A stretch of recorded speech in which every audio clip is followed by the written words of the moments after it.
या ठिकाणी labour party Maharashtra प्रदेशच्या वतीने पत्रकार परिषद आयोजित केली होती।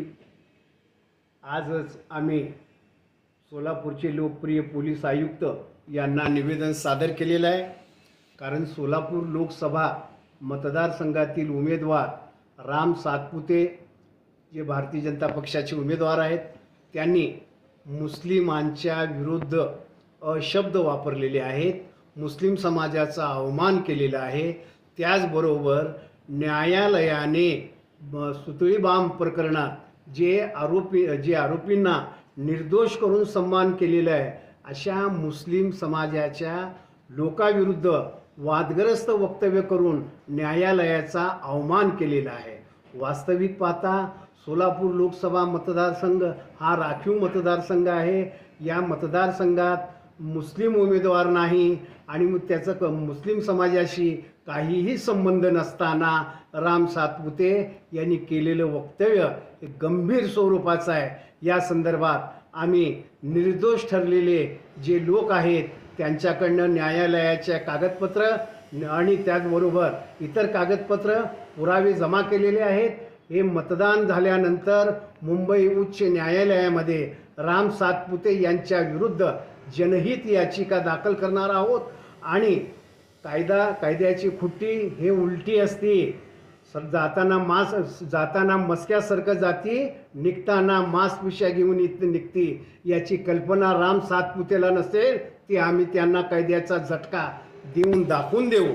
त्याचबरोबर 1 मेला वल्याळ ग्राउंडवर तिथल्या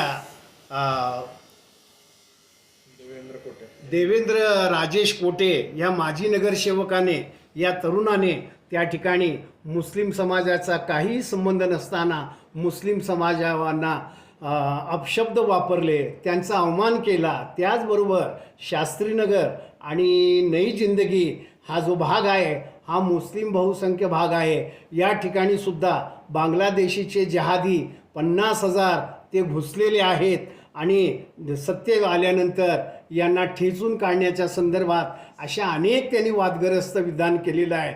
आजच आम्ही राजेश कोटेला त्वरित अटक करा, नाहीतर आम्ही रस्त्यावर येऊ, अशा प्रकारे माननीय पोलीस आयुक्तांना समक्ष भेटून निवेदन पुराव्यानिशी सादर केलं। माननीय पोलीस आयुक्त यांनी मुस्लिम हिंदू समाजाच्या शिष्टमंडळाचा सन्मान केला आणि समाधानकारक ऐकून घेतलं। मी त्यांचा आभारी आहे। पोलीस आयुक्तांनी सांगितलं उद्याचं मतदान झाल्याबरोबर 2 दिवसात कायदेशीर प्रक्रिया आम्ही पार पाडू आणि देवेंद्र कोठे याला त्वरित अटक करण्यात येईल आणि कायदेशीर कारवाई करण्यात येईल। आयुक्त साहेबांनी सांगितलं कोणीही कायदा हातात घेऊ नये, तो कोणीही असो, आणि कोण कायदा हातात घेत असेल त्याला कायद्याचा दणका देण्यात येईल असेही त्यांनी सांगितलं।